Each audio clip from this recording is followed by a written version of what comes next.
20 ജനുവരി ഞാൻ ട്രേഡ് ചെയ്യാൻ പോകുന്ന ഇമ്പോർട്ടൻറ്റ് ലിക്വിഡിറ്റി ഏരിയാസ് ഏതൊക്കെയാണെന്ന് നോക്കാം നമുക്ക്.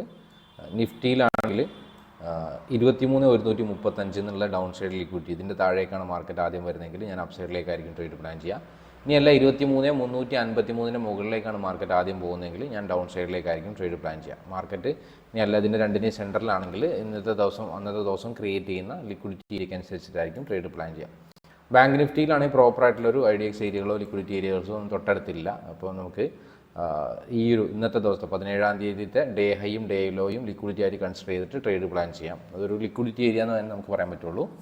അല്ലെങ്കിൽ മാർക്കറ്റ് അറ്റ്ലീസ്റ്റ് ഇതിൻ്റെ മുകളിലേക്ക് പോയി കഴിഞ്ഞാൽ ഡൗൺ സൈഡ് പുതിയൊരു ലിക്വിഡിറ്റി ക്രിയേറ്റ് ആവും. ഇപ്പോൾ തൽക്കാലം നമുക്ക് 48,309 താഴേക്കാണ് മാർക്കറ്റ് ആദ്യം വരുന്നതെങ്കിൽ അപ്പ് സൈഡിനായിരിക്കും ഞാൻ ഫസ്റ്റ് ട്രേഡ് പ്ലാൻ ചെയ്യുക. അതല്ല 49-47 മുകളിലേക്കാണ് ആദ്യം മാർക്കറ്റ് പോകുന്നതെങ്കിൽ ഡൗൺ സൈഡിൻ്റെ ട്രേഡിനായിരിക്കും ആദ്യം പ്ലാൻ ചെയ്യുക. അതാണ് ബാങ്ക് നിഫ്റ്റിയുടെ എൻ്റെ ലെവൽസ് എന്ന് പറഞ്ഞാൽ. Thank you.